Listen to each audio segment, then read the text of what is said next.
Excellent. Thank you, Karen. And good morning, everyone, and a very big welcome to people here in Australia and also those online as well. As Karen mentioned, my name's Rod Balding and I'm the Chief Executive Officer of Standards Australia. I would like to begin by just acknowledging the traditional owners of the lands that we meet. Here in this room, we are on the lands of the Gadigal people of the Eora Nation, and I pay my respects to their elders past, present and emerging, and would also like to acknowledge the virtual lands that people are joining us on virtually today as well. It is my very, very warm pleasure to welcome you all to this event, focusing on the contribution that Australians make to international standards activities at both ISO and IEC. And with that, I would like just to call out a very special welcome and a thank you for joining us for IEC President, IEC President-elect, IEC SMB Chair, the IEC Secretary-General, and also our numerous IEC board members that have joined us here today as well. A special thank you also to our colleagues from the Vanuatu Bureau of Standards who are here on a 2-week study tour that have been kind enough to join us for today's session as well. The focus of today's event is to very much share with you some important updates from ISO and IEC, but also to reflect on the feedback that we've received from you. You are our international contributors, and what you do is incredibly important, not to us as an organisation as Standards Australia, but to your contribution that you make globally as well in terms of the world of standardisation and the safety, quality and consistency it provides to the communities every day. Standardisation is obviously key to us at Standards Australia, but the international engagement is a key pillar of our strategy going forward as well. I was mentioning before to Philippe that we just had our FY26 to FY30 strategy signed off by our local board, and a key part of that is a focus on international engagement. We have a mission that we want to be the trusted voice that delivers confidence in a changing world. And to do that, we need to very much lean into continuing to work with you globally and continuing to make a difference, not just here in the Australian market, but globally in the world of standardisation as well. And so to do that, we at SA have developed an international engagement strategy that focuses on 3 pillars. The first is to support Australia's security, trade and economic growth through global and regional standardisation efforts. The second is to promote modern, efficient and streamlined international standards organisations.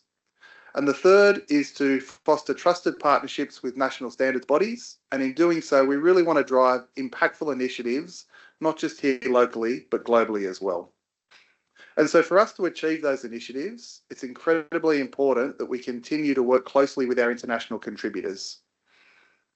So to kick off today, I do just want to say a very, very big thank you to everyone that has and will continue to contribute to Standards Australia, but also contribute to the international standardisation community.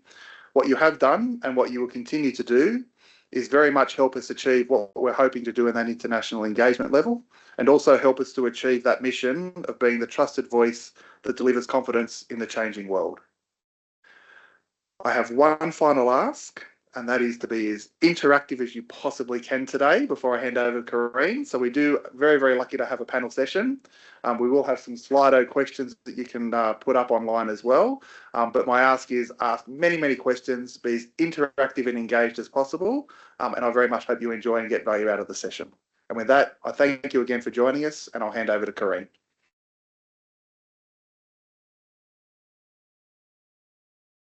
Good morning, all. Thanks, Rod, for setting the scene for us today. I also want to echo the thank you from Rod for all of you joining us for this important session. This is an annual event for us. It's really critical for us, both on the international standards development work, but also nationally, to get feedback from our contributors. That's how we actually shape our action plans and our drives and a lot of the initiatives that we're pursuing at the international level, but also here in Australia. I'm going to be taking you through, so we run these stakeholder engagement surveys, this one specifically obviously to the international contributors and international participation, twofold, really around performance of both ISO and IEC, but also how we support you in your participation and your contribution to standards development internationally. Before I actually launch into the results of the survey, which was concluded in May, we want to do just a little bit of a check in the pulse of, are you involved in ISO, IEC, both, or neither. This is just going to give us a little bit of an indication of where the highest presence is, or whether people, or there's, the numbers are coming in. I don't have the total numbers here. Come on, everyone. If you get your phones out, scan the QR code, and please vote. It should be available for those attending online as well. We have a heavy presence from our colleagues from the IEC. We're hosting the IEC board meeting in the next couple of days here in Australia. So we're very fortunate to have our colleagues from the IEC here. Some numbers coming through on both ISO and IEC. Just give it another 30 seconds for everyone to complete the poll.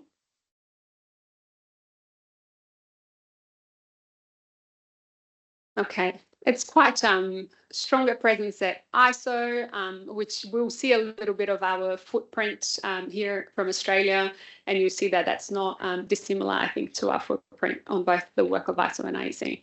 There you go. Most are involved in international work. Thank you. We're moving along. So we had 450 responses that were received to our annual engagement survey. As you can see from the results, there's two big markers that we look at. The first one is around customer satisfaction. And you can see 71% of contributors are satisfied with STANS Australia, the support that we provide in their engagement internationally. And 63% found it easy to work with STANS Australia. We also looked at, what were the positives that our contributors have found. And they consistently tell us that they find the process of developing standards rewarding and meaningful. They value the opportunity to share their professional expertise. They recognize the real world impact of the work that they do on safety, industry, and the broader community. They appreciate the collaborative process and the transparent nature of the standards development process, and also praise the professionalism and competence and support of the team that is supporting them. These are the things that are working well, but obviously we also want to understand where the areas for us to improve. A lot of comments around efficiency and speed, that we need to really streamline processes. The international reporting, which is a requirement that we have, needs to be simplified. Greater participation from different voices would be important, and us managing to lower those barriers for new voices to participate. More neutral facilitation, simpler platforms, improving IT support. And evidently, because we're from a geographic perspective, we're quite far from a lot of the international meetings, more support for self-funded contributors, and then guidance on roles. Each year, we use this information to actually create our action planning and the areas that we're going to be looking at. So by the end of this month, we're going to be issuing a guidance to support contributors in their international participation. We're also having a look at revising the subsidy for the support for those attending international meetings. So, holding there, it's before the end of the financial year, that information is going to become available to you. One of the areas that we have consistently heard from you that we absolutely need to improve is on our international participation platform. It's a work in progress. We have not forgotten that. We know that it can be a little bit tricky and painful, but work is underway to simplify that. So we will continue to work on those efforts to make it simpler for you to continue to engage and provide the information that you require to attend those international meetings. I think this is a very high-level summary that we wanted to provide to you. As I mentioned before, it will inform our direction for the next financial year as part of our international strategy. And I do have, as we move to the next slide, I do have one other question. So how satisfied are you with the performance of ISO and or IEC?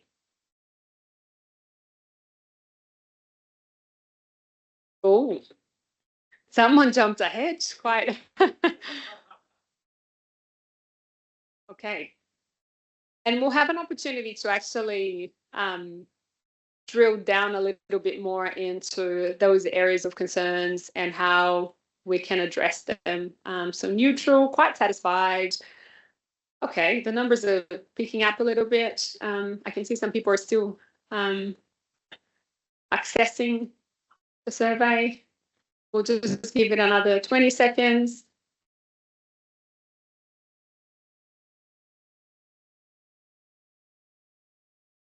This is great. You know, some moderate satisfaction, a few neutral,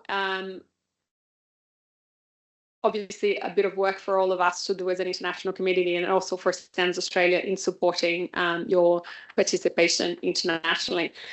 This is it from me for now. We're going to be running a panel session in a little bit, but I'm going to invite Karen Batt and also George Spinas. They will be providing an update fresh from their attendance of at the ISO Technical Management Board meeting and also the IEC Standardization Management Board meeting.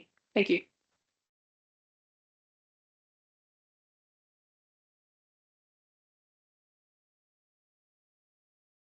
Thank you very much, Corrine.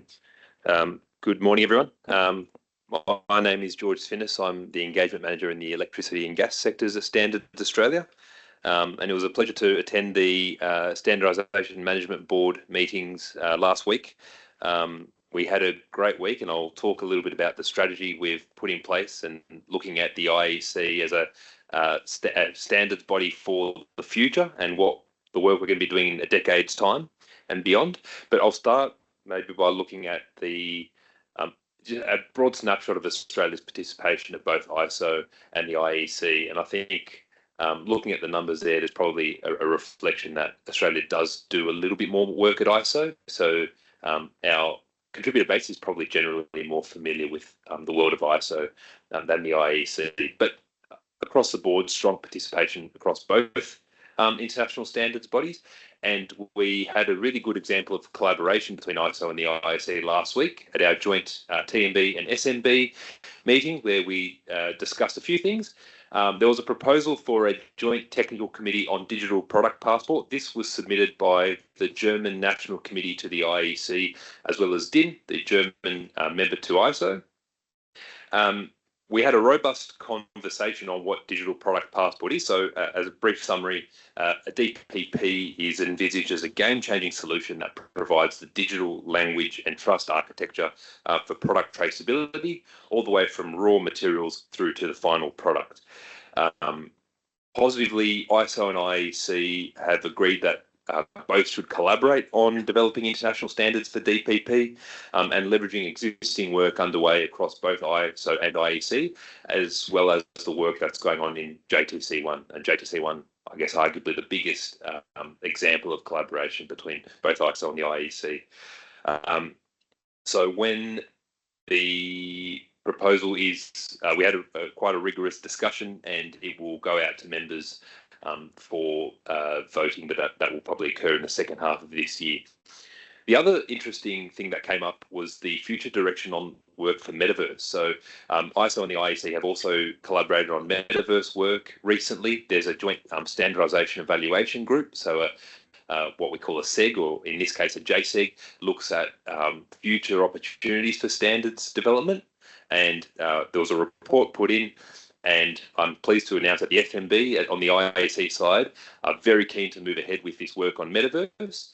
And from what I've heard at the TMB meeting as well, I think Karen can confirm, there was also willingness to look at standards on the metaverse, and we expect the two organisations to collaborate in more as we go forward this year and into next year as well. And then the third point there is joint efforts on supporting the use of AI for standards development. So I think AI is, I guess, arguably one of the biggest themes in standards at the moment. And back last year, both ISO and IEC agreed to form a joint task force on AI governance. And the great thing is on the SMB side, at the IEC, we've got Mike Wood, the Australian member to the SMB. He's led a lot of the work on AI. Both organisations have actually published guidance to support the integration of AI into standards development, and that's looked at things like which AI tools can be used in standards development. Can AI be extended to look at things like meeting notes? And can AI be used to look at live translation in meetings, which, if we can do that, will be a game changer, especially considering that standards development at ISO and IEC is such an it's such a diverse space with so many different languages being spoken. So AI, there are real impacts for that AI will have on standards. Looking at what was discussed at SMB, and I think the first item there, the blue sky thinking, was my favourite part of the meeting. So Vimal Mahendra, who's our SMB chair and he's in Sydney for board meetings this week, had put a question to the SMB early this year, and that was, by 2040, to enable the IEC to become the world authority for international standardisation in electricity, electronics and digital technologies, what should we change now, or what should we change to? And it was very interesting. We had this session on Thursday last week. I'm sure Vim won't mind me sharing this, but on Wednesday, Vim actually told us all, please don't bring your laptops, or if you bring your laptops, please leave them in your bag, because this is going to be a strategic deep dive. It's a strategic session, and I don't want anybody distracted on their computers. And I can safely say, one day without your computer, you know, nothing happens. And we had a fantastic conversation. We really did do a deep dive, and the conversations we had, not only in the room but also in our tables, was great. And we actually landed on two top priorities of what we should do. And then on by the end of the week, we'd actually formed ad hoc groups at SMB to look at these challenges, which was, what should the standards development process look like? And pleased to announce that Mike Wood, so our Australian member on SMB, will be leading that work.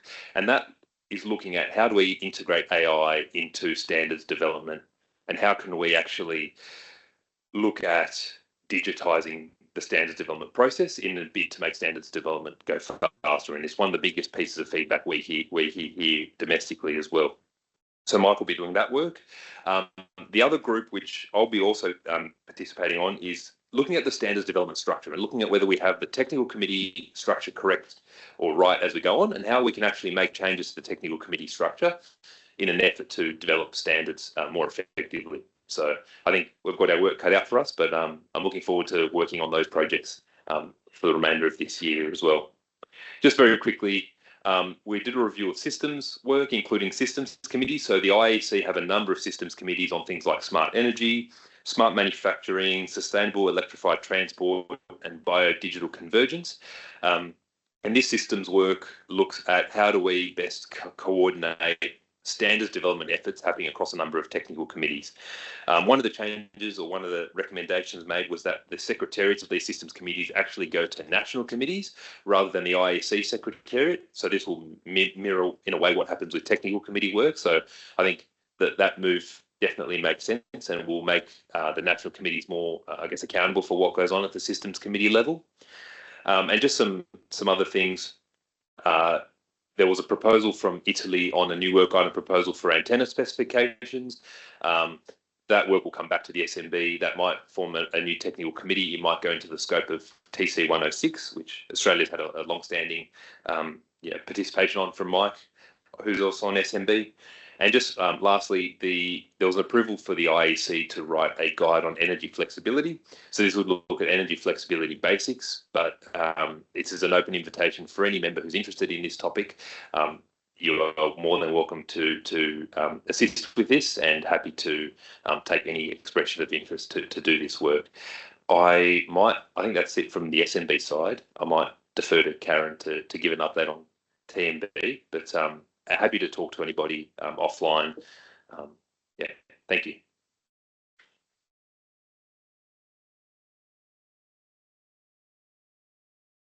Thanks, George, for that excellent update. And I completely concur with the update on the joint meeting. That was great.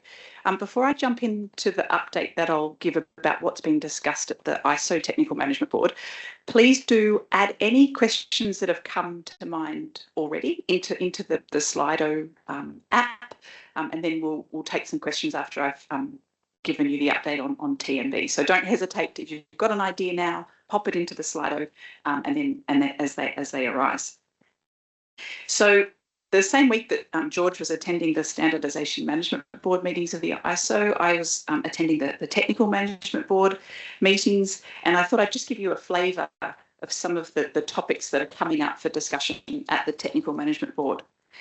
So there's an initiative at the moment with the ISO Council to review governance structures within ISO, both at the highest level, but also all the way down to the technical committee level. And the TMB had a really good workshop last week looking at setting a committee management performance framework for leaders to help define clear expectations for leaders using both quantitative and qualitative inputs into that. So it's a really exciting piece of work that will hopefully support the technical community in getting even better results there.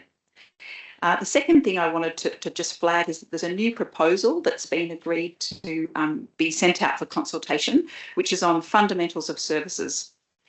This particular piece of work has been put forward by the Indian national body to ISO, and it will go forward to all of ISO members to think about whether it's got legs to continue on. If it does continue on, the Technical Management Board are very keen for it to be integrated with the work that's already in place on excellence of services. We want to make sure that the work program at ISO is coherent, and that it dovetails where it needs to.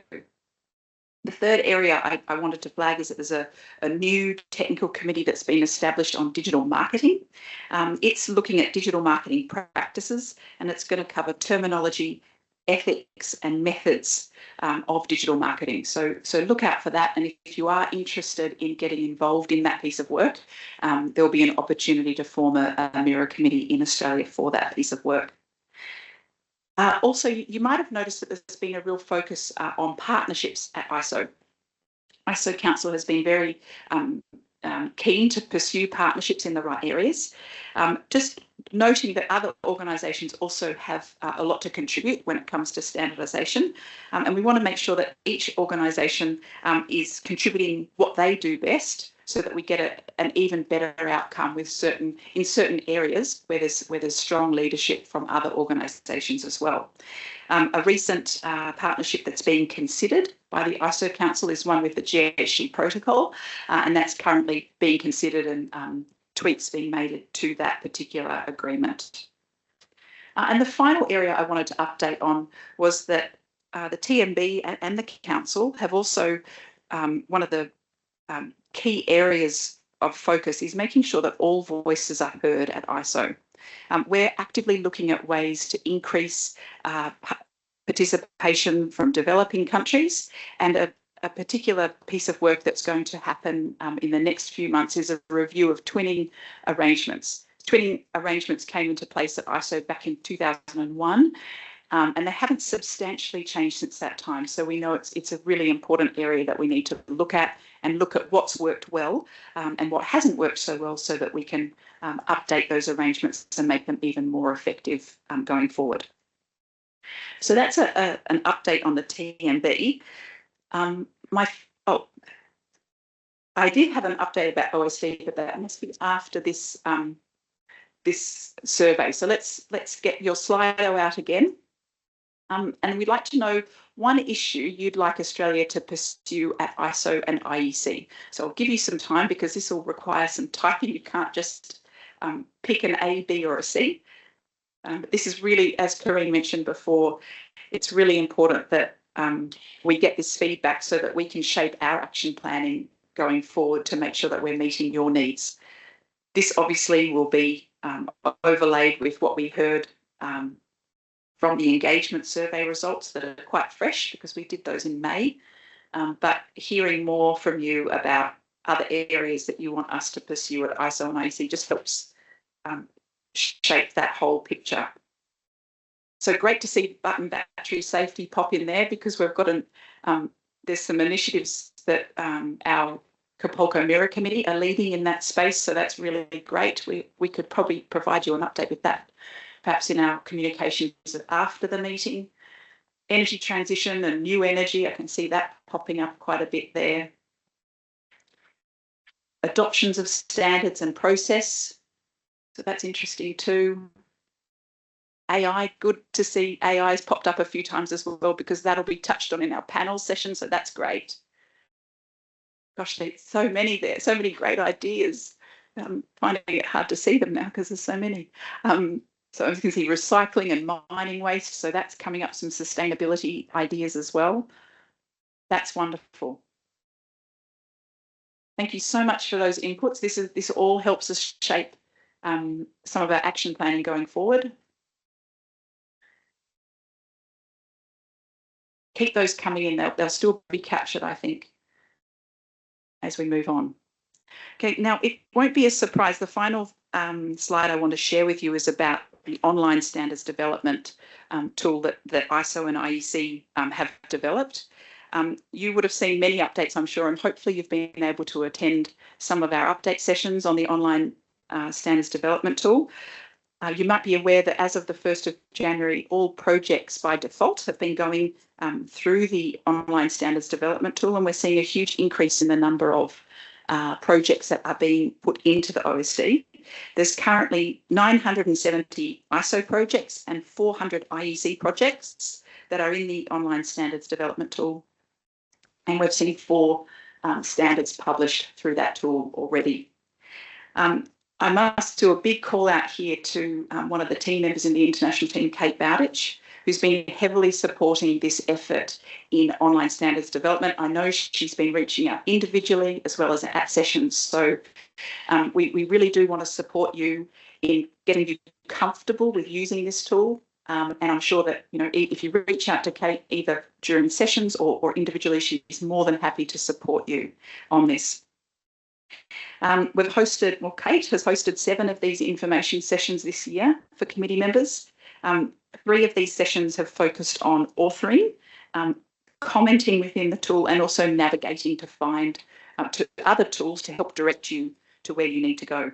We've had 300 participants at these sessions so far, and 2/3 of those have said that they were either satisfied or extremely satisfied with using the OSD. So I think that's a really great recommendation for you to, if you haven't yet, go into the sandpit that Kate can show you how to use and really have a play with the tool and get used to it.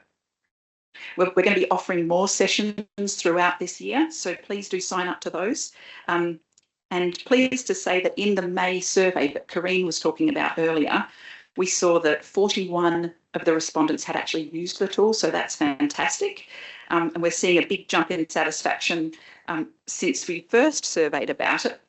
We went up by 10% in satisfaction, so that's good. We're tracking in the right direction. So yeah, please do use the OSD. It's getting better every release that's done, and they are regular releases to improve the tool using feedback that's coming through to ISO and IEC. Okay, before I stop for your questions and answers, I've got one more poll. I promise this is the last one, but we just want to know, of those that are attending today, have you used the OSD tool for commenting on ISO and IEC drafts, or even authoring as well? We can include that too.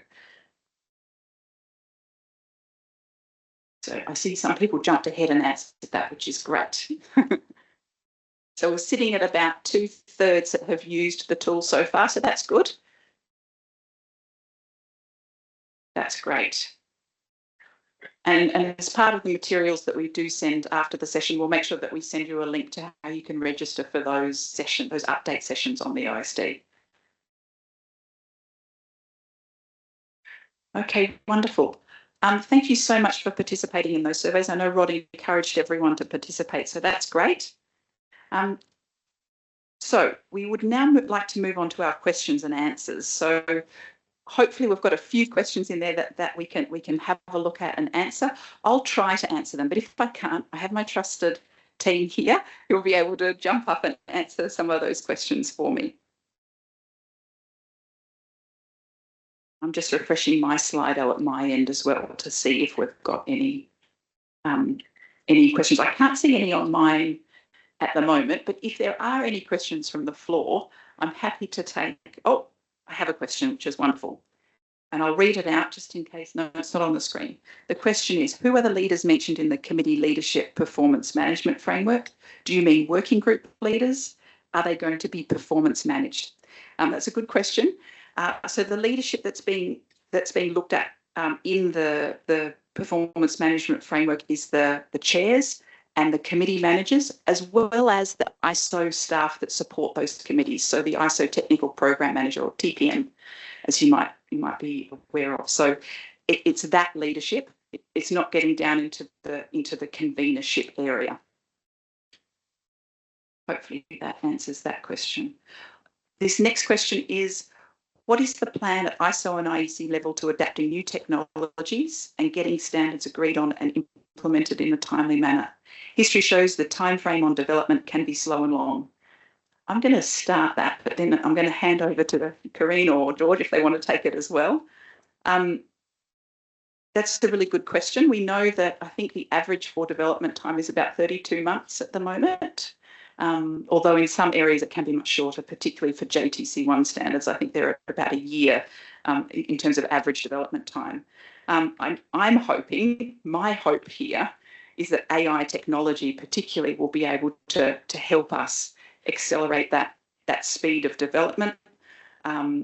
Also the OSD, I think once we're all used to the OSD and we're all using it, I think there's huge potential there to reduce development time, particularly when it comes to editing and when it comes to consolidation of comment and responding to comments, because we're all using the one tool. It's all happening in that one tool. We're not doing comments on the side in Word documents and then entering them into the standard. It's all happening in the OSD. So that's my hope, that will definitely reduce development time once we're used to those tools. Yeah, but I'm happy for others to jump in and answer that one as well. Oh, and that's, yes, we can pick that up on the panel, particularly that link to AI there.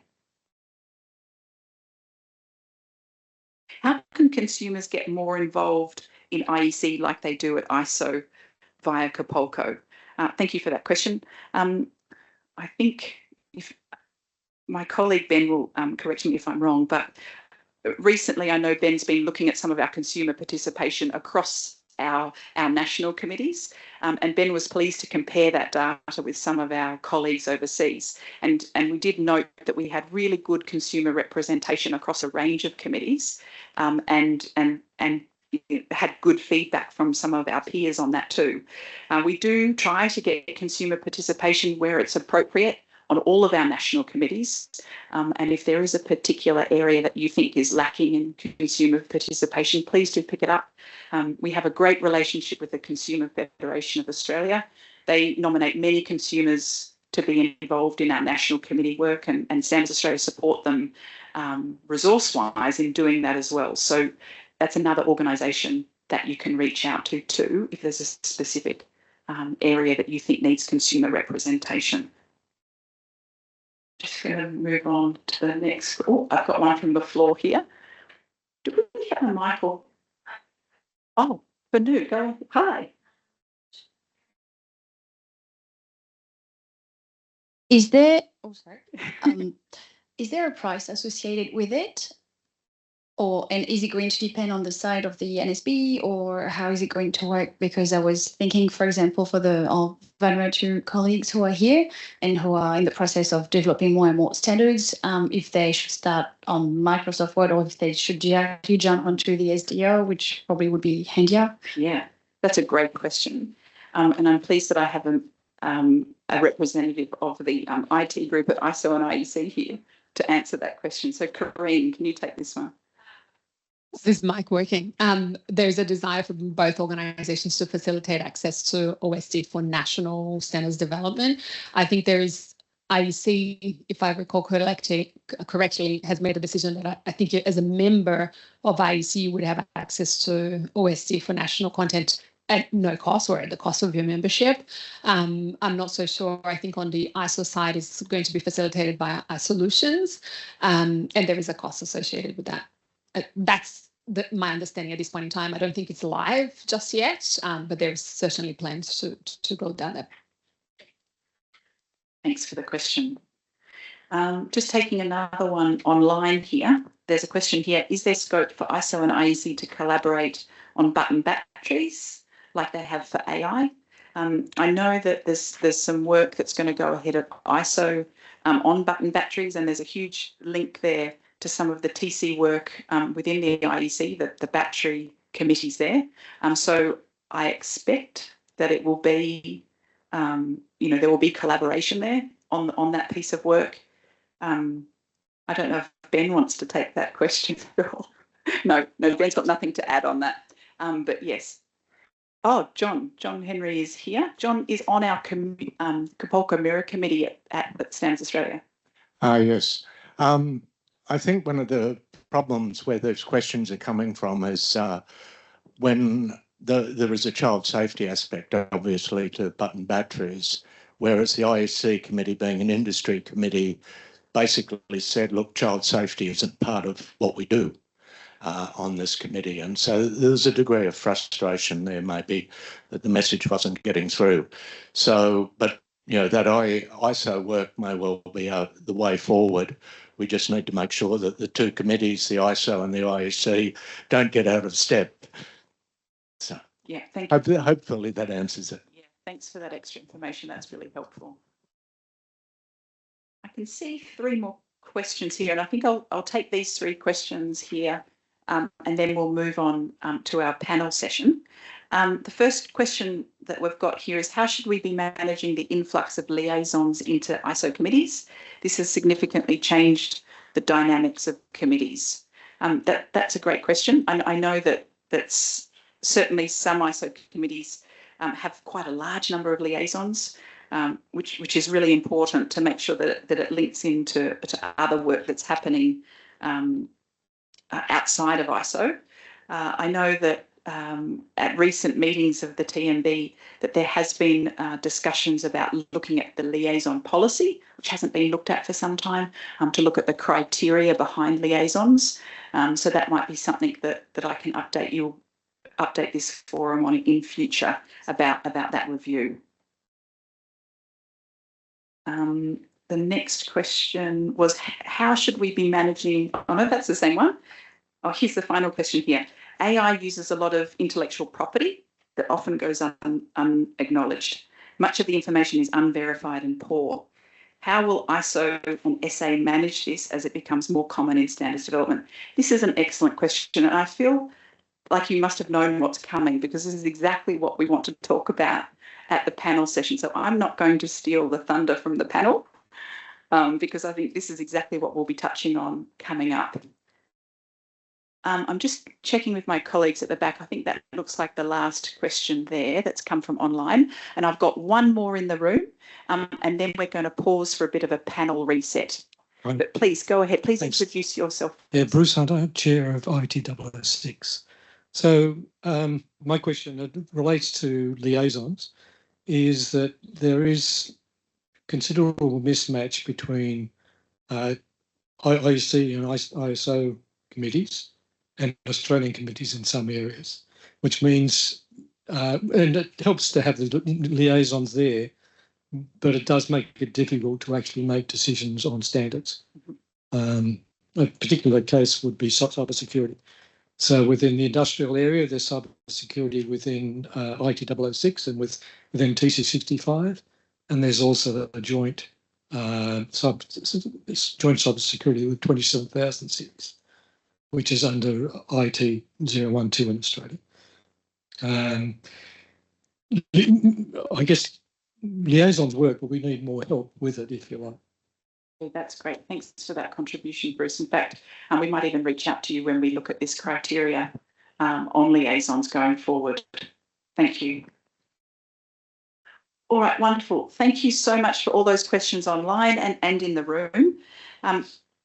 For those online, if you can just give us, I think we might even have some hold music for you, but we're just going to reset the panel. No, we don't. But we're going to reset the panel. You'll see some moving chairs, and then we'll reconvene in about 3 minutes. So a good time to go and get your cup of tea, and we'll be back online in 3 to 4 minutes. Thanks, everyone.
Okay.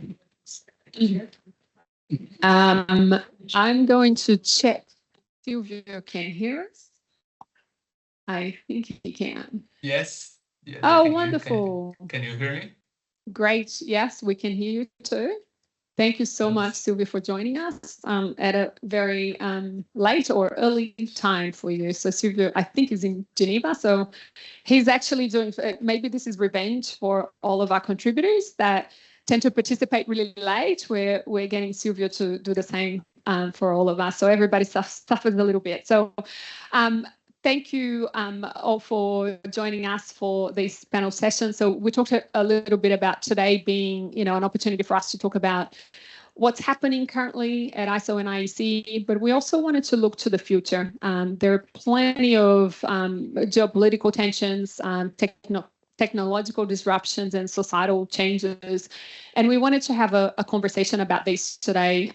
What's the future of standards development, international standards development? And we have the best panel to talk to us about that here today. I'm joined by Philippe Metza, the IEC Secretary General and Chief Executive Officer. Philippe is joining us together with some of our colleagues from the IEC because we're hosting the IEC board meeting here in Sydney in the next couple of days. So thank you so much for joining us in person. We have our own head of international, Karen Batt, and Karen is also a member on the ISO Technical Management Board. Vimal Mahendra, who is the chair of the IEC Standardization Management Board, joining us today as well. And Silvio Dulinsky, who is the ISO Deputy Secretary General, joining us remotely. So thank you all for joining me today. I think we got a little bit of a teaser of some of the elements of what we want to discuss, but I'm going to start quite broad, and I'll start with Philippe and Silvio. And if you could talk to us about, looking far ahead, so 10, 20 years down the track, with all of the, mega trends and everything that's happening around us, what do you think is the most significant changes in our landscape that will impact international standards activities? And if I can steal from Vimal, what will it look like for IEC? And then I'll ask Silvio as well. Let's go really big, and then we can kind of go a little bit more granular. So over to you, Philippe, first. Thanks, Karine, and good day, everyone. It's great to be back in Sydney. I had the pleasure to be here with Sergio, Silvio's boss, a few years ago for your centenary, for a very intensive week. And I think the interactions with the stakeholders are always key when we travel that far.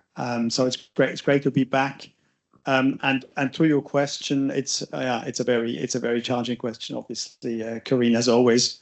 And when I hear vision, I mean, what comes to my mind is, yes, predictions for the future. Predictions are always difficult, especially if they regard the future. And I think as some prime minister said, if you start having visions, maybe you should go and see a doctor.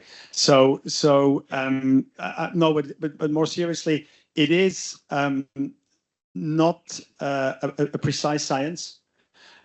We have eminent members of different boards, and one of them I just wanted to mention, since I'm in Australia, of course, is Professor Ian Opperman, who is the chairman now of our market strategy board, and I think who took the market strategy board, in which the IEC officers are participating as well, through a great exercise back in April when we had our meeting in Nanjing in China.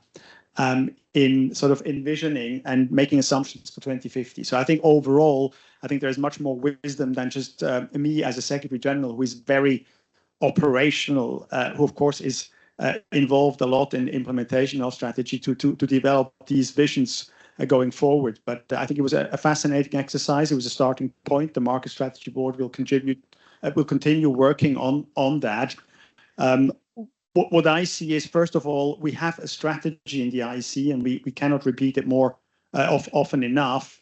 And it is a valid strategy. It is a rolling strategy. It can be changed anytime if we need to. But I think overall, if you look at the three strategic pillars that we have, enabling a digital and all-electric society, a connected and all-electric society, fostering sustainable development, and leading in trust, inclusion, and collaboration. I think these three pillars are still very key and very relevant, even if you go to 2050 and look at that from today's perspective. So that's the first point. If I look at the macro dimensions, the key dimensions that define the landscape, the way I look at evolution over the next 10 to 20 years, certainly technology has always been the DNA at the core of what the IEC is doing. For more than 100 years, we have done standards and conformity assessment a little bit more recently than 100 years as well in eminent key strategic technology fields. Obviously, with electricity, with the decarbonization, the clean energy, that is a key factor and remain one of the key drivers.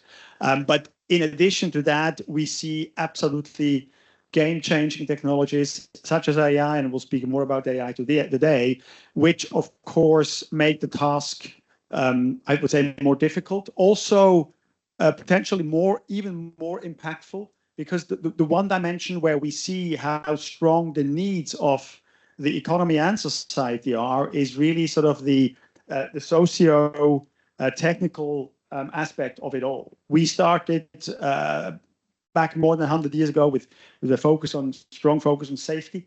Safety remains, but it is much more linked now to different effects, some of them beneficial and some of them certainly challenges for society. And so I think bringing together the technology and the technical know-how that we have with more than 30,000 experts, and many of them are here in this room or participating virtually in today's sessions, and of course all their colleagues worldwide.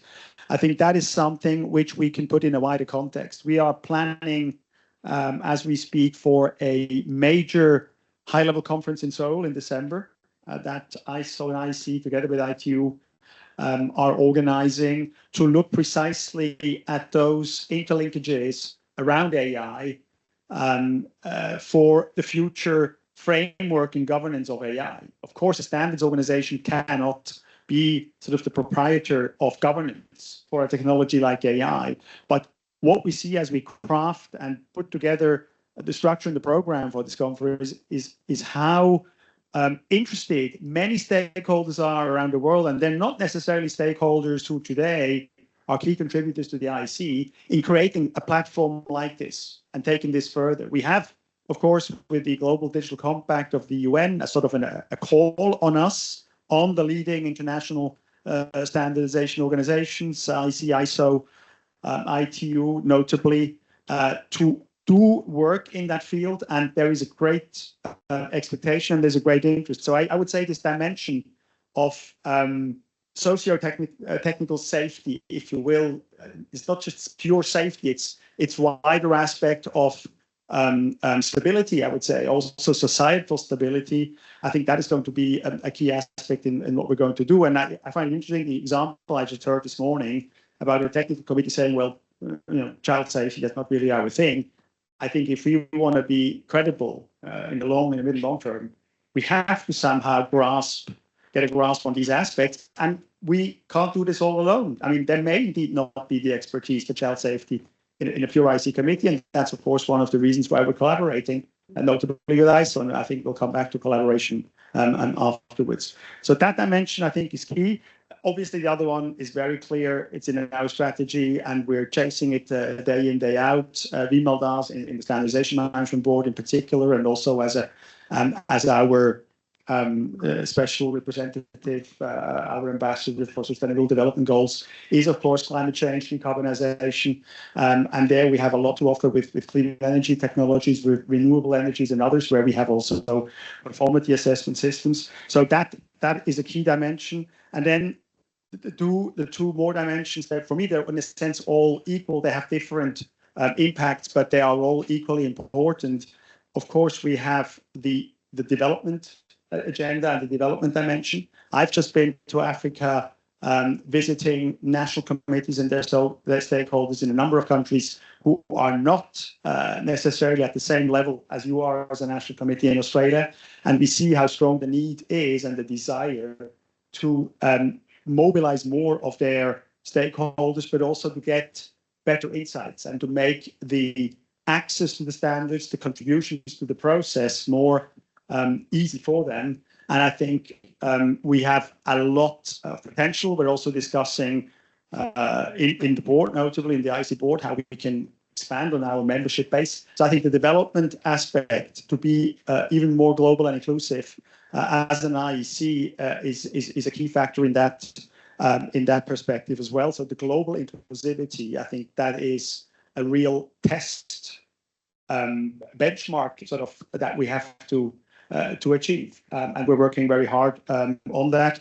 And then the last item, I think it's been mentioned, the fragmentation today, the economic fragmentation, the trade agenda, the global trade agenda, and we all know how unsettled and even more unsettled it gets by the day. And I'm not at all saying that standards can solve all these issues, but we have a very strong foothold in the WTO, which still exists, which still is doing a lot of work, especially in the field of technical barriers to trade, and we have to leverage that. I think standards, the recognition is increasing that standards are much more strategic, or should be treated in a much more strategic way than have been in the past by many. And I think that dimension we definitely want to exploit. We can help with standards of conformity assessment to avoid, I would say, unnecessary regulation, but we can also facilitate the life of the regulators and those that they regulate. I myself have been a telecom regulator in the past, and I've made experiences by leveraging standards, and I think there's much more to come in that field. So I think there is a good potential for the standards to be, and the conformity assessment to be even more relevant for what we call quality infrastructure, and increasingly, I would say, digital quality infrastructure. And by the way, many developing countries have opportunities for leapfrogging if they get the support also through standardization and conformity assessment to mobilize the right technologies. I think that will definitely be a contribution we can make. Now, the big challenge for us against all this backdrop, which I think points to an enormously bigger potential going forward for standardization conformity assessment, is, are we still going to be the key players that we have been in the last 100 years? Because many actors, and also from the private sector, using AI and data technologies, are pushing into the market. And I think that's, of course, then for us, the challenge as an organization, how we're set up, how we are mobilizing our resources, how we're financed, and how agile and quick we are to match that. So this is sort of the landscape in which we are evolving, very exciting. You can also say it's very daunting, because nothing that your place on the sun is never guaranteed. But I think we have a very strong base to leverage. Fantastic. I did ask for you to go broad, and that's a fantastic overview. I really like the way, though, that you categorize that, the strategy is still valid, even though the landscape is changing quite rapidly. We're potentially talking a little bit more of a very fast evolution and, the system having to keep up with it, or actually even not keep up, but anticipate all of the changing needs. Silvio, I'm going to invite you to make any reflections. Maybe you can say, well, whatever Philippe said, but I'm sure you'll have a little bit of a different take. So over to you. Thank you, Karim. Thank you for Central Australia for inviting us. Also, you, Karim, but also Rod. Thanks for the invitation. Very good to see the IEC colleagues here and we sharing this. Look, Philip obviously already covered many aspects that are common for ISO and IEC. Maybe I'd like to complement on some aspects that we do see very strongly that there will be that sustainability and technology will continue being the main drivers of transformation for industry and society.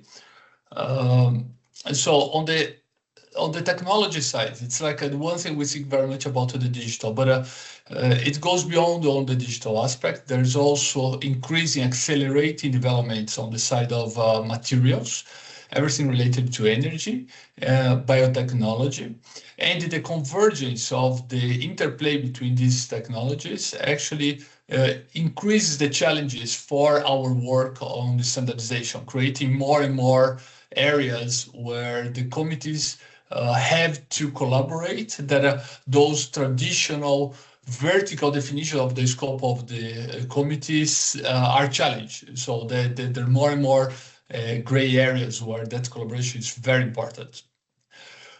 This will, especially on the part of digital, increases the challenge related to trust and the trust in society in general.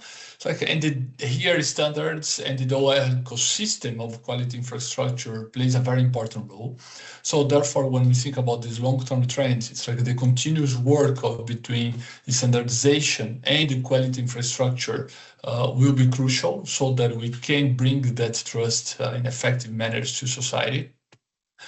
And there is, especially in the case of ISO, where we have a broad scope of areas of standardization, think about broad societal needs, because here I come to the sustainability also. It's climate is one very important area, as Philip addressed, but we really think about the planet boundaries that actually when we think about the resources of the different countries and the ecosystems, the biosystems, so biodiversity, the areas, and the water systems also. So it's very important for us when we think about sustainability to approach it in a very integrated way. And then again, it's not only the management systems on environmental, but I actually think about all the verticals and how that integrates with the technical areas.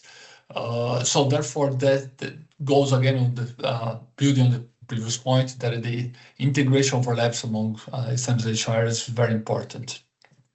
The development aspect that Philip touched, I think for us, and I'm sure the same direction, one thing is that have the representation of members in the countries, but the effective participation, enabling that experts from across multiple areas, countries that are not on the technological forefront or with the economic resources, can effective participation in standards development, and then implementing the knowledge that standards provide to those societies is very important. So, and we believe that technology can support very much reducing the barriers for both participation in the standards development as well as adoption.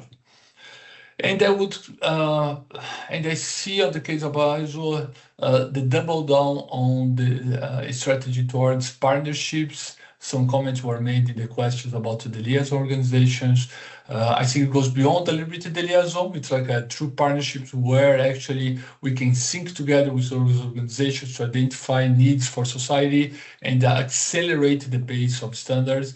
And the base, not on service development, but also the implementation. And I think that is very important. When we think about, and it comes to some other parts of the discussion about that interplay between the international and the national. I think that is something very crucial. And my last point is about the copyright. It's like actually the financial sustainability of the system. It's like we do need to evolve towards a lesser dependence on the copyright, which doesn't mean the intellectual property. It's like but how we leverage our intellectual property for funding of the system. I think that is an evolving challenge that we have, especially considering the diversity across the globe, that many members rely on the standardization system, but they don't have the means to necessarily at a short term develop, don't have the skills, the means, the technology, the research to invest in developing other business models that could rely more on technology and services. I'll stop here and happy to complement in other questions. Thank you. Thank you so much, Silvio. I have so many follow-up questions. I want to pick up on a bunch of the things that you talked about, but you mentioned on, reducing or removing barriers to participation. And I want to, we flagged that we were going to be talking about AI. AI is the buzzword at the moment. It's incredibly fantastic opportunities. We heard from George before about some of the discussions the SMB was having last week. It is significantly changing everything around us. Vima, I'm going to invite you to talk a little bit about what you see as, the areas on how do we actually double down and we leverage from the benefits of AI, but we also, and there was a question I think that came about on, the trust piece, which Silvio also mentioned. I think people look to ISO and IEC for trust. How do we ensure that we embed that, but we ensure that there is trust still within the system? Thank you.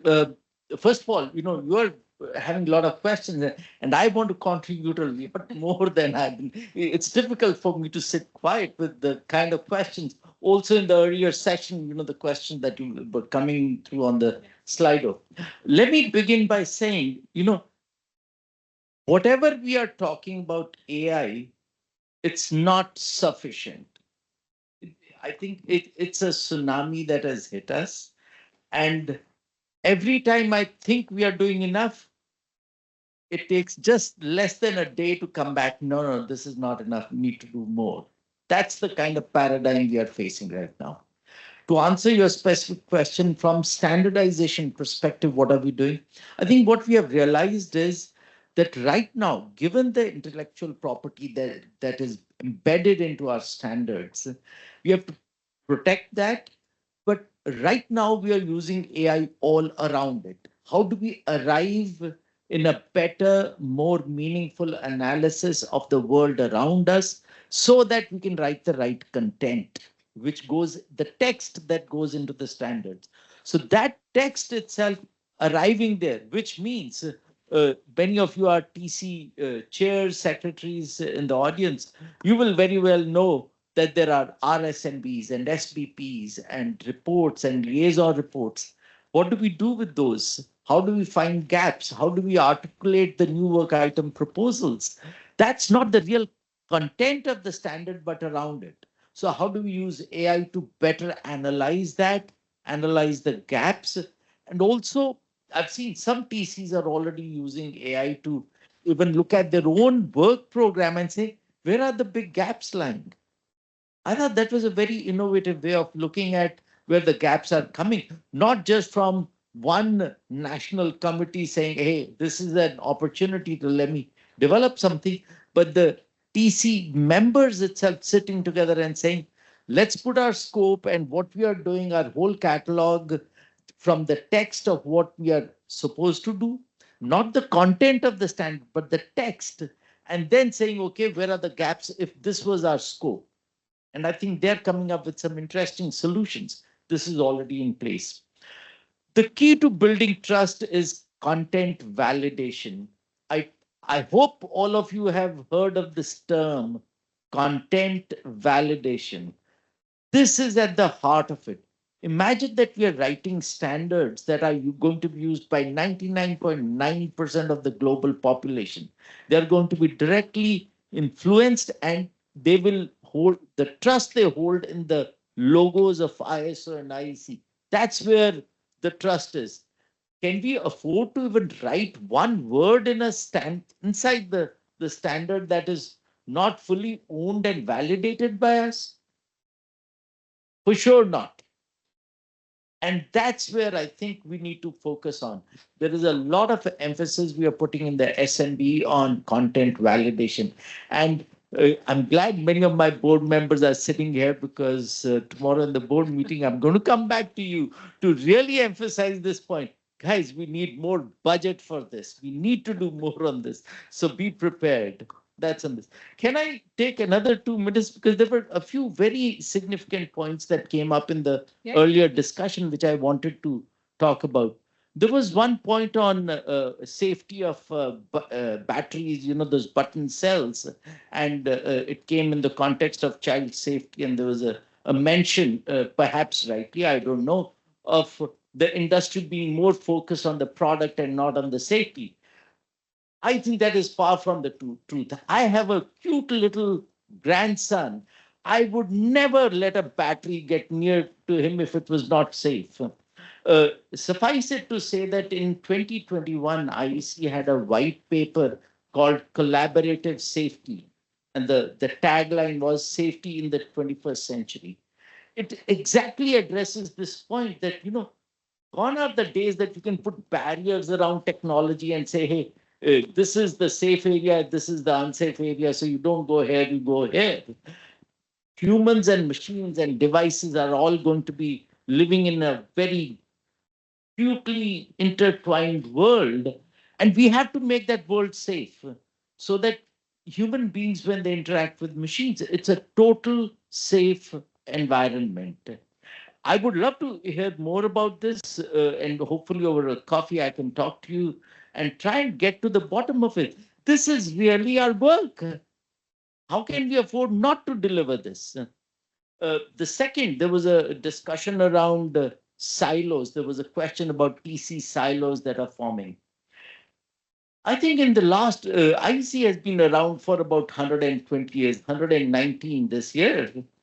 And all along, IEC was formed, and the genesis has been through product TCs. So it is natural that there were silos around switches and circuit breakers and cables and transformers and transmission towers and the transmission cables, all product TCs. About 11 years back, IEC innovated and said, well, products are not really the whole thing. Everything operates like a system. And we came up with system committees. And that's where we started defining what systems are and started looking at how systems can be coordinated, and various TCs which are making products that go into a certain system, can coordinate with each other. The world is changing so fast that today we are already realizing that even systems are being superseded by solutions. So the world is evolving from products to systems to solutions. And solutions, you can begin to imagine, is where the lines between conformity and metrology and standards is kind of becoming blurred. And things are going to converge in the coming times. There will be real-time online conformity assessment in many of the products itself. Let me add another layer to the question you asked Philip earlier. With all this happening, there'll be a lot of data generated. That data is real gold, because that tells us how effective our standard is. So I think we are already thinking in the SMB how to get that data so that we can learn about the effectiveness of the standardization work. It's not about a 5-year stability period anymore. We could get real-time feedback when we update a certain standard to say, is it really effective or not? And I think that's the direction we're going, and that's the direction that the SMB is looking for building. I'll stop at this, but of course, there's a lot more. No, I appreciate your commentary on the other questions, but I want to come back to AI, and I'm going to ask Karen, and you talked a little bit about these, Vimal, that a lot of the work that's being done, and there's a lot of initiatives, they're kind of helping technical committees on the sidelines, essentially. But there is a massive opportunity. I mean, that we ISO and IEC are content creation organizations. Do you think, Karen, that we're kind of too slow to move in, and there's a lot of fear around the loss of IP? But I mean, we look at ChatGPT on a regular. I look at ChatGPT on a regular basis, and there are a bunch of agents out there already, kind of dissecting our standards and ISO and IEC standards as well.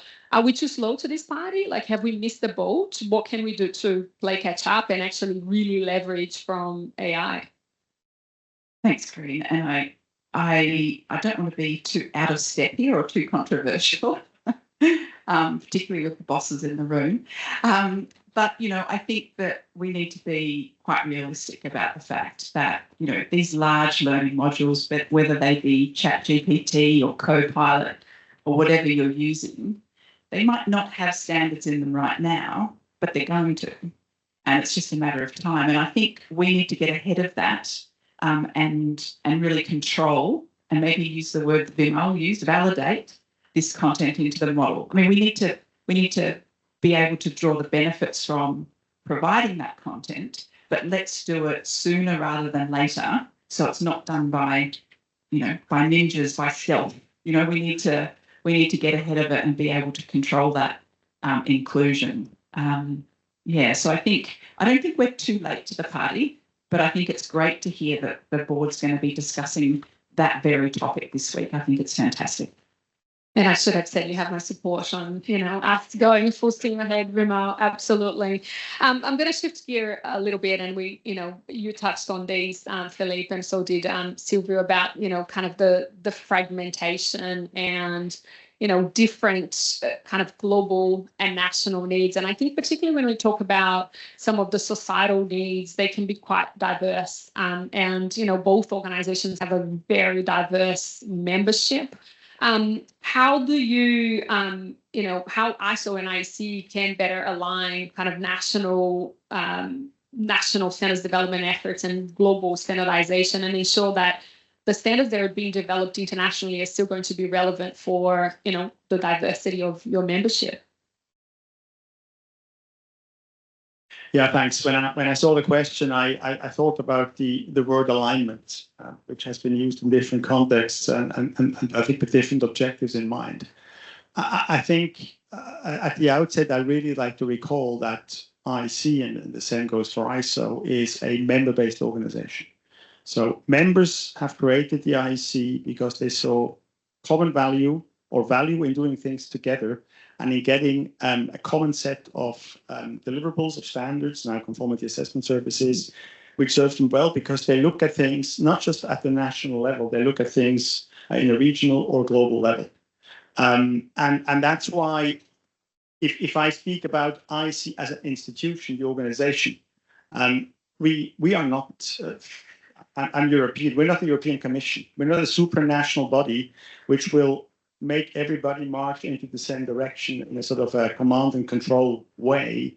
We are here to offer a platform where members can come together, where different stakeholders can be mobilized by the different members and involved, and where a sort of a consensus based process is taking place, which ultimately produces a result that hopefully everybody can benefit from.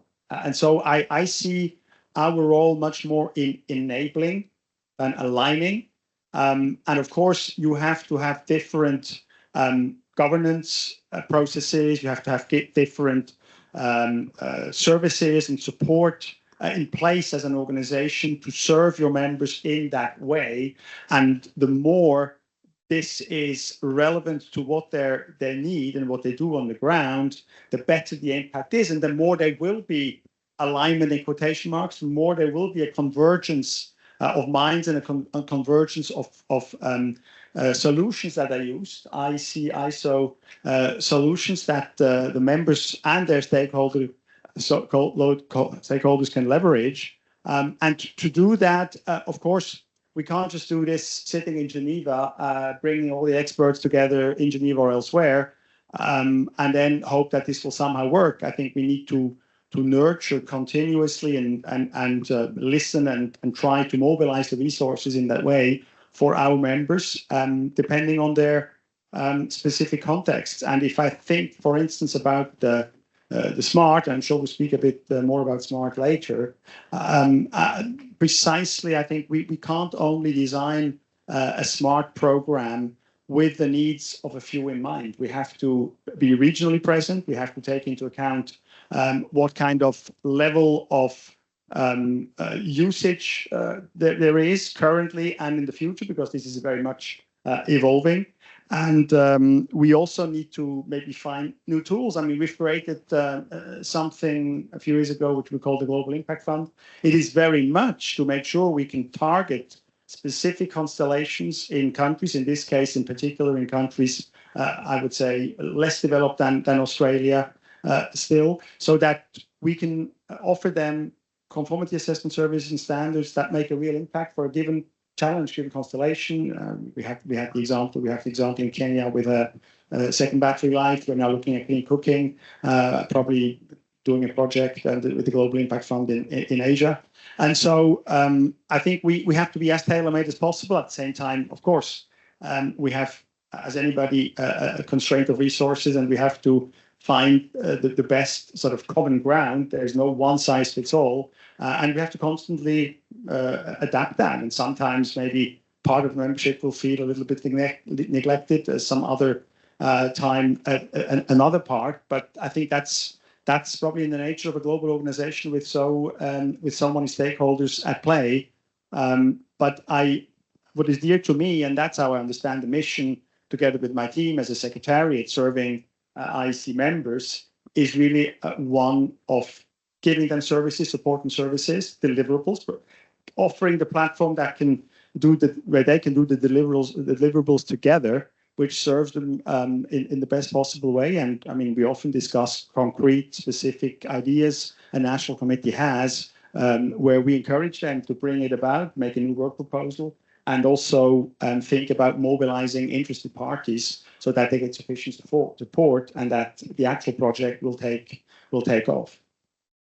Great. I mean, it's a great explanation of the system at work, but we have seen recently, in everything that's happening with the US and tariffs, and is there, and I'm going to shift this question to Silvio, but is there a risk that we are going to see a lot more desire or interest in kind of national standardization activities, and then the international standard setting system is at risk of potentially losing relevance? Silvio, do you think that's a significant risk for the multilateral system? Is ISO thinking about that, and what is practical steps that you think it can put in place to mitigate those risks? Thank you, Karin. So I think we need to differentiate different levels of multilateral system. Indeed, the multilateral system, when we think about the whole United Nations ecosystem, it is very much challenge, and I think everyone's aware of that. There are many challenges.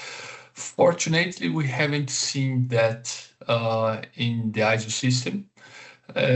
So there is continues to be a strong acknowledgement that ISO offers a neutral, impartial, non-political platform for technical collaboration to address specific issues that are relevant across the borders. So it's at this moment we are very proud that even through some other tensions that have happened in the past 5-6 years that many of you are aware, we always kept that neutral position, and different parties and experts and stakeholders and governments that are from have very different perspectives in the world have been able to collaborate where relevant across using the ISO platform. In terms of the national, international, it's like we really don't see a competition there. They serve different purposes. So I have a car and I have an electric bike. I don't expect that my electric bike serves the same purpose as the car and vice versa. right? It's like actually it's not only about the agility, but it's about having the right expectations for what international standards are meant for. Philip has described the aspect that is membership based, about coming together, aligning what are things that are really important on an international level to facilitate trade, but also address other issues that goes beyond borders. When we come to sustainability, when we come to now more and more in digital services that don't know national political borders, right? It's like I think those are the roles of international standards, but then to be complemented by the national standards, be the national adoptions of the international standards or the national content that is developed for specific circumstance, is where that system then becomes very, very agile. And I also want to make an emphasis on the national adoption mechanism. It's like both last year and this year I have had very insightful experiences on global events and fora on mining, which is an area very close to Australia, and also on energy in the IEA, the International Energy Agency, where they the stakeholders that in those events, when you have those discussions, the companies, especially companies that operate across borders, they really require, they very often speak that we needed to facilitate the operations in different countries. If there would be ways of facilitating that we can have the same rules, the same way of operating requirements across countries. And then it's like they acknowledge the strengths of the ISO and IEC system that actually once those international standards can be adopted nationally in a very speedy manner. It's like if you think that after international standards developed, in a matter of 6 months, more than 50 countries can have adopted that nationally and already offer that as a reference for policymakers to implement the local policies. That's a very agile system to implement those international knowledge at a national level. Thank you so much, Silvio. And it's interesting that I think both you and Philippe talked about, I think that the strength of the system is having a very broad perspectives from all of those countries, whether they're developing nations or and non-traditional stakeholders as well. So I want to come back to Karen and Vimal about these. Like what work is IEC doing and ISO in terms of ensuring that, all of the communities that are not traditionally involved, and I think someone mentioned, consumers are not necessarily participating broadly within IEC. How do you ensure that there is a broader participation from non-traditional stakeholders, but also from developing countries? And I know, Philippe, you mentioned about, growing the membership of IEC as well, but can you talk to us about that? Vimal, over to you. Thank you. I don't know about Australia, but I can narrate the Indian experience. I live in New Delhi and lived all my life in New Delhi. In India, the Bureau of Indian Standards, which is equivalent of Standards Australia here, one of its main tasks is multi-stakeholder engagement locally. So, and it's not by design, but the unwritten rule in India is, I hope there's nobody else from India hearing this, is that the industry is not going to be more than 1/3 of any TC or any committee. The reason for this is that they want to make sure that no one group or group of stakeholders is dominant in any standardization forum. So and essentially any committee can function only if there is at least one consumer representative in every TC, in every meeting of that TC. So this is like a rule. So if you want a quorum for a meeting, you have to have a consumer representative in the meeting. Otherwise, you can't have a meeting. So you may have the government, regulator, the industry, and academia, research organization, and this one guy is missing. So actually, there is an inherent incentive to make sure, hey, make sure that you send your person over there to be sitting in the meetings. So that's something that we do in India. In IEC, one of the initiatives that the SNB took last year, which is still ongoing, and we need to do more on that, is actually, and as much as I may say, we still lack full alignment, but what we started last year was very good. We actually reached out to the affiliate countries in IEC. I'm sure you're aware there is the affiliate country programs. These are countries which are not directly members of IEC, but are affiliated to the IEC standardization system, and they use IEC standards for their own national standardization activities. We reached out to them with a simple question. We are writing IEC standards thinking that these are great and relevant for the world. But tell us, are they really addressing your issues and your problems the way you see them, not the way we think we see your problems? It was an eye-opener for us, because a lot of the feedback that came to us was around things like, hey, it's too complex language. We need to go to another level of thinking and understanding to reach it. So we've taken that to heart, and this message is going to the TC community to see how we can simplify the language and understanding around these systems. There is, of course, a lot of need for capacity building also. And I keep, shuttling between two extremes, because end of the day, these are technical standards. You can simplify something to some extent, but you can't dumb it down. So how do you retain a certain level of technical coherence and technical standardization without making it not addressing the issue or the problem that you're trying to solve through a standard? That's somewhere where the community is moving between. I think in the coming few meetings of the SNB, we are going to take the same point forward. I know that the next IEC GM, I'm sure you're all aware, is in New Delhi in September. I hope, you're all planning to be there. We need everyone to show up.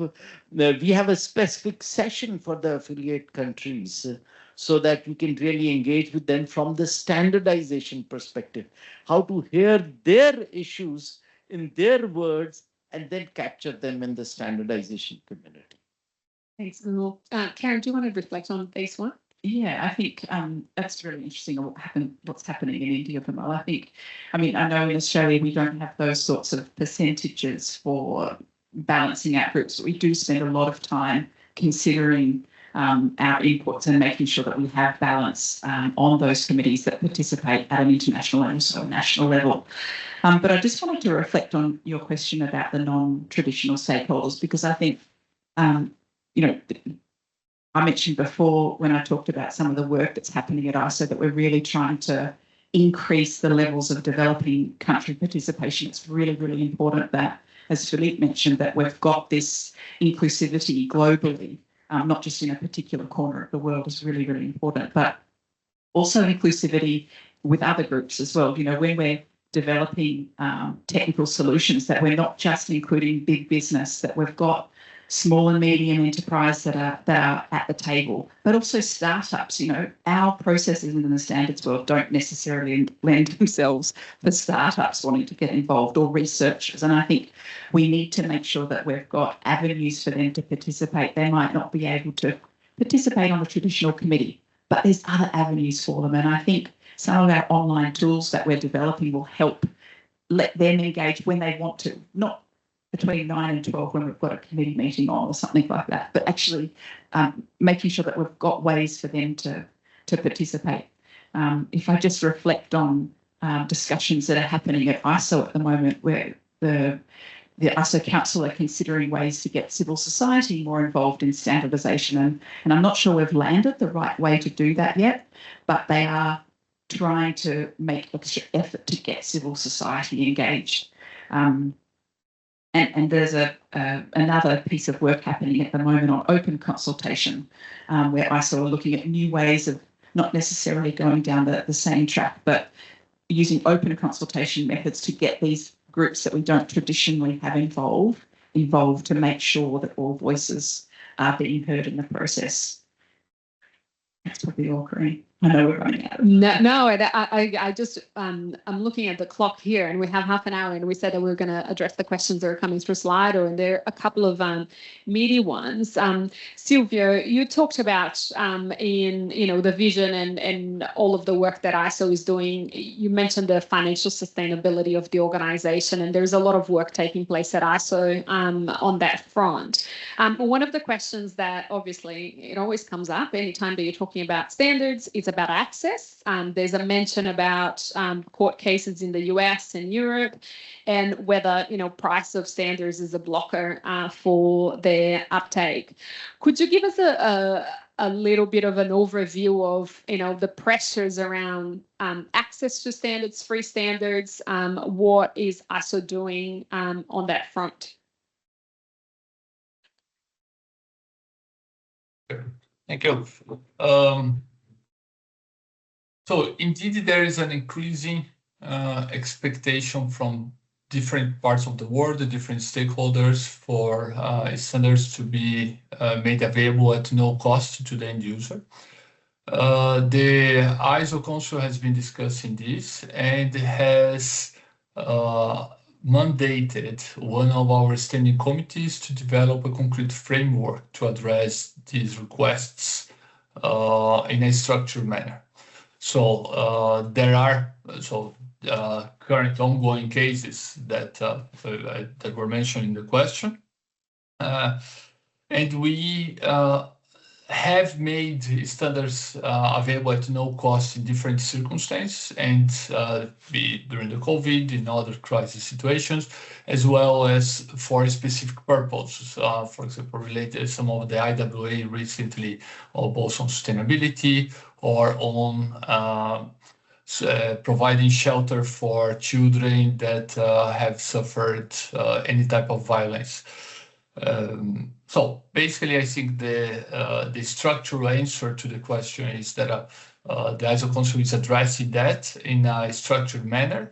We are now discussing that in the concrete committee of strategy and policy, and it's something that we have few months to come back to the council and propose the way forward there. Thank you. The question specifically asked about Australia. Karen, do you want to talk about any of those movements happening in Australia around free standards, and what stands Australia doing about it? Yeah, similar to the rest of the world, there are certainly conversations that we hear on a very regular basis about access to standards. We don't like talking about free standards because standards are not free, but they cost someone something. So it's more greater access to standards. And I guess the example that I'd like to mention it would be, I'm sure many of those in the audience online and here in the room know about our reader room, which was launched about 18 months ago, I think.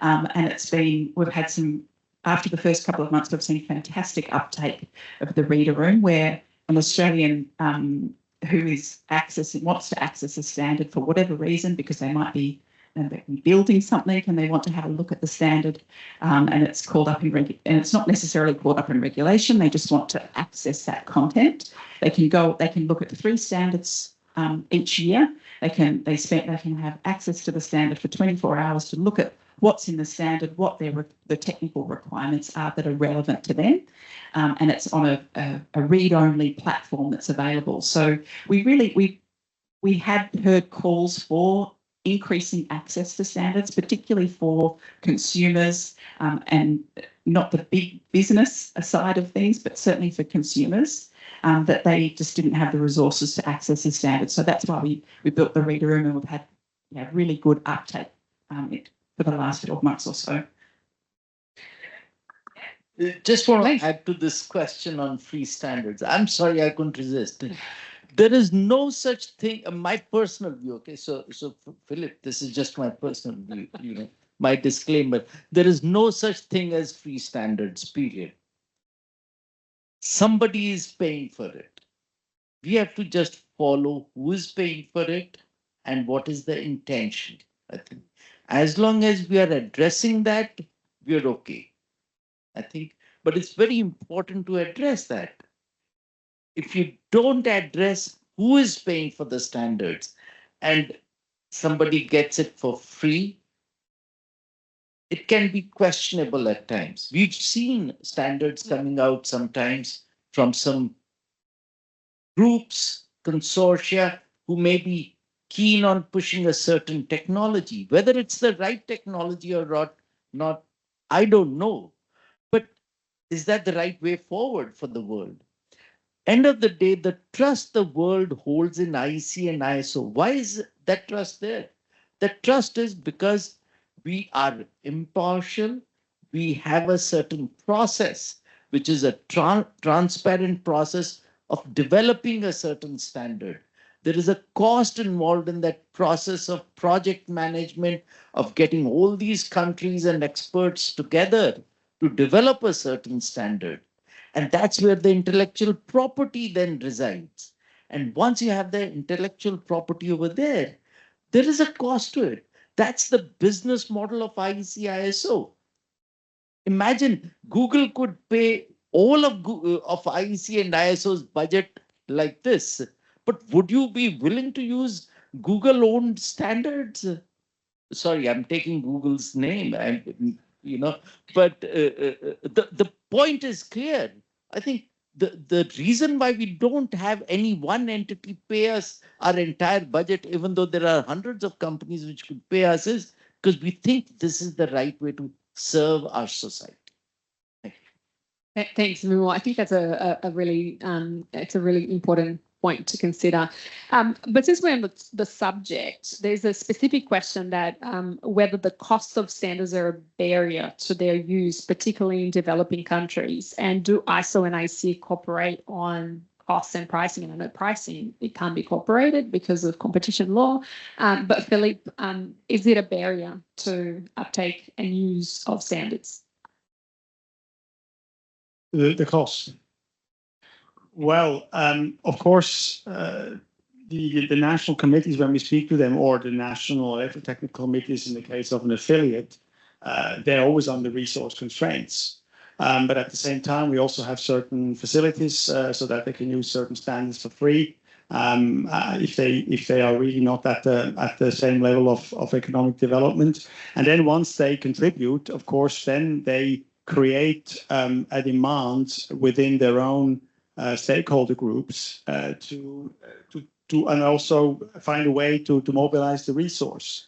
So I'm completely with Vimal on the no free standards philosophy, because there is, of course, a cost involved, and I don't think that the cost per se is the biggest impediment to having a broader base, more members, more national committees, because once they want to get there, they will find the resources. They have some facilities, but then they will find the resources if it's on a lasting basis to get good access to those standards. I think the pressures are coming from elsewhere. They're coming from commercial interests. I mean, we see all these legal cases pop up. They're quite driven by somebody who wants to create his own sort of offering, in a sense, or they're policy driven for public policy reasons, and then it's a matter of law or of enforcing the law. Thank you. Karin, yes, sorry, Silvio, can I just make one last intervention on this? It's like in terms of barriers in developing countries. I just want to provide a practical. So one thing is the price of the international standard, but once those standards are most of the really relevant standards at local level, our members are free to adopt that international.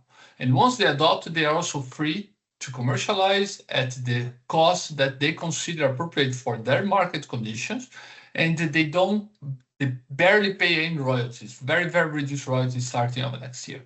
So it's really not a barrier there in terms of royalties. And the majority of the national adopted standards at least from ISO, they are commercialized in developing countries, are in the bracket between 10 and 20 US dollars per copy. It's like actually, and when we think that for a company to buy that standard and adopt it, implement it, if paying $15 would be a barrier, I think that's probably doesn't reflect the reality. There are many other barriers related to the processes, to the implementation, to the certification, many other things. It's not the $15 that will cost a copy of the national adopted standards that represents a barrier for adoption. Thank you. Thank you, Silvio. And I know that as a moderator, I shouldn't have an opinion, but I do have on this one as well, because we have had a lot of initiatives to make standards more affordable, which have been very welcomed by many of our users, in particular our mobile app, which is a very affordable product. And that has gone a long way in this debate.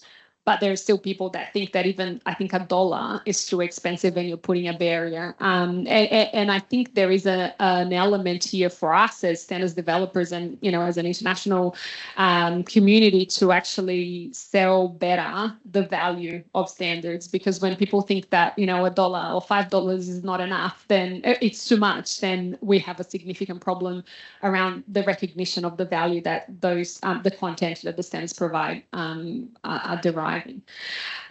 There's quite a specific question here on ISO. So and it's I think it's TMB related because it's update on directives. So Karen, I'm gonna ask that one for you. Why does ISO update directives and style guides annually? Having worked on 3 standards over the past 10 years, including updates to 2 standards currently, there are inconsistencies between standards due to changes in style guide in particular. Why do they have to change so often? Thank you. And I did see our representative on the directives maintenance team at the back there, so I might call on him.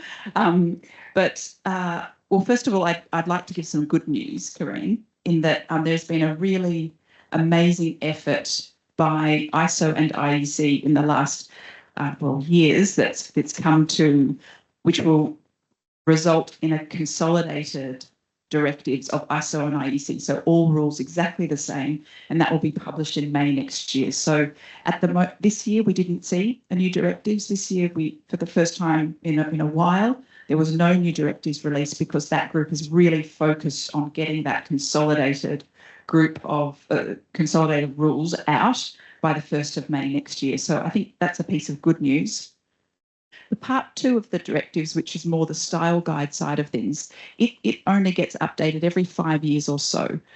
So there are changes every now and again, but part 2 does stay relatively consistent for at least 5 years or so. But part 1 you do see, which is the rules more about how a committee is run, how a standard is developed and the different stages it goes through. We usually see that once a year, but there's been no update this year, but we'll see a fantastic new consolidated edition next year. The chair of that might want to make a comment on that. Well, I just want to add one more thing. This directives converging together, I think this is perhaps the biggest project on directives I've seen in at least the last 11 years, and I'm not sure when such a major overhaul of the directives was undertaken. What this really means is that ISO and IEC will have exactly the same directives. But guess what? This also means that as a result, JTC1 will not have separate directives, and because JTC1 directives were different because they could pick and choose from ISO or IEC. But given that these are converged, JTC1 directives also will be extinguished, and all 3 major entities like this, ISO, IEC, TCs, and the JTCs will all have one directives. Why did we undertake this major task? The prime reason was you, actually. Because if you saw the Slido results earlier, I noticed that there's a large number of you who are working both on ISO and IEC side. You're the technical experts. And imagine, I mean, I shudder to think what you were going through when you had to do something in an ISO way, something in an IEC way, and God forbid if you were also on some JTC1 committees, then you had to learn another way to do something else. So now at least you will have a very simplified one way of taking care of things across the board. I think that's what we are trying to do, and I think that's what you're alluding to. This is a great segue to a question that I always have to ask, particularly when I have ISO and IEC colleagues together on a panel. And we're talking about kind of greater convergence. I think, when we discuss the landscape that we're operating, there are a range of challenges and opportunities as well, but fragmentation being one of them. Can you, Philippe and Silvio, talk to us about what efforts and what's in play at ISO and IEC to ensure that we're going to be avoiding duplication, that where we see the convergence of subjects? I think someone was asking about cybersecurity, that, there's committees in IEC, there's committees in ISO, and then there's joint committees.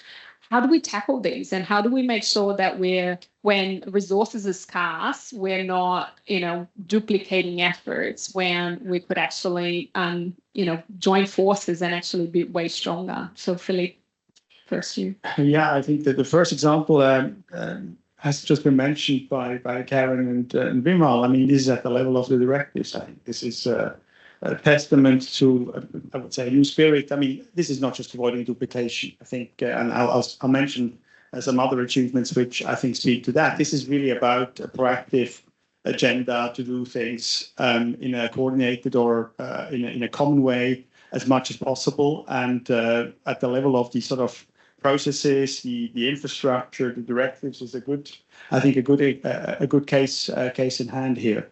The other thing I wanted to mention in this spirit is, again, I think avoiding duplication is not reflecting that real willingness of the communities to work together. That is, of course, the platform, the OSD. We heard it this morning. I think there's still a way to go until everybody does everything entirely on the OSD. But I mean, if there is one sort of success story, and that has lasted a few years now. By the way, predates my arrival. The OSD was already planned and being put in place a while ago, but now we've seen an incredible acceleration. I think the figures that also SNB and TNB are looking at speak a very clear language. How steeply this curve is rising, and there we really have a common platform, common way of developing standards in an online way, which I think bodes well for the future, especially when we think about SMART. And on SMART, that's, of course, a totally new ambition, a real joint program. Some of the key architects, I would say, of this entire ambition and venture are here in the room as well. That's really something we have never seen. We are now creating a joint unit, an operational unit, jointly owned by IEC and ISO, really sort of a venture by equals, of course, under a joint governance, because if you have this only through split governance, you won't achieve it. So I think the joint standing committee that has been created recently, it's currently chaired by Scott Steepman as an IEC representative. There's a rotation principle there on the chair function. We have 5+5 board members from each organization. Kurt Bettenhausen from Germany is one of them, here from the IEC. And I think that speaks volume about the level of ambition. But of course, this is not just because everybody wants to be nice with each other. There's clearly driving forces, external driving forces, I think, that make it indispensable for us to synergize, to create financial synergies as well, but very much operational and output synergies, and having then an integrated portfolio for SMART standardization and conformity assessment. So I think that based on the OSD level that we have reached now, we can hopefully use that dynamism and work with that also through SMART. The other aspects I wanted to mention in terms of core work that is being done, JTC has already been mentioned. Yes, we had a JTC1 for many years. Suddenly we're seeing quite at the high rhythm, the creation of new joint technical committees. And I think that is another expression of these joint ambitions. We now have, of course, a joint technical committee on quantum. We're having one now on smart cities. And we're talking about one about the digital passport, has been mentioned earlier today, based on a German proposal. Of course, the discussions are ongoing, but I think we see there as well that we would like to avoid having a siloed landscape where one technical committee tells the other this is not an aspect that we are dealing with. So I think that's these are promising promising undertakings, ambitions.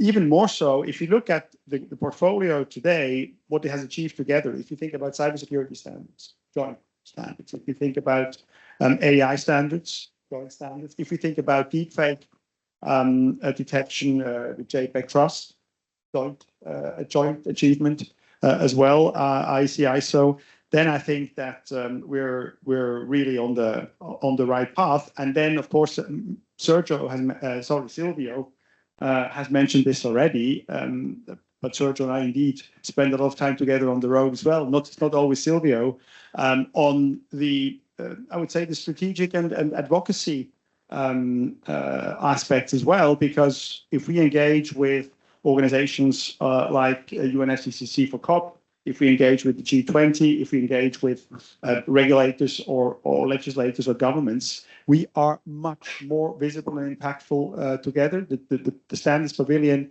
at COP, we're doing one again, of course, this year in Brazil, is also a reflection of that. So I really think at all the levels, I haven't even mentioned at the really technical and day-to-day operational level, I think massively increased collaboration on IT as well between our IT teams. It goes through all the levels of our activities as organizations. Again, we are member-led, member-driven, and of course, this is what the members also have to do to tell us what we should do together and where the boundaries are, because we remain two independent organizations. We have specific DNA, specific expertise, and we know that there are, of course, cases where you just can't do it together for that very reason. And I think that is ultimately we're finding the right middle ground here, and we're certainly on a very ambitious path. Great, thank you. And this is amazing news. So you talked about SMART, and I am sure that we have people in our audience that don't really know much about it. So I'm going to give you a real big challenge, Silvio.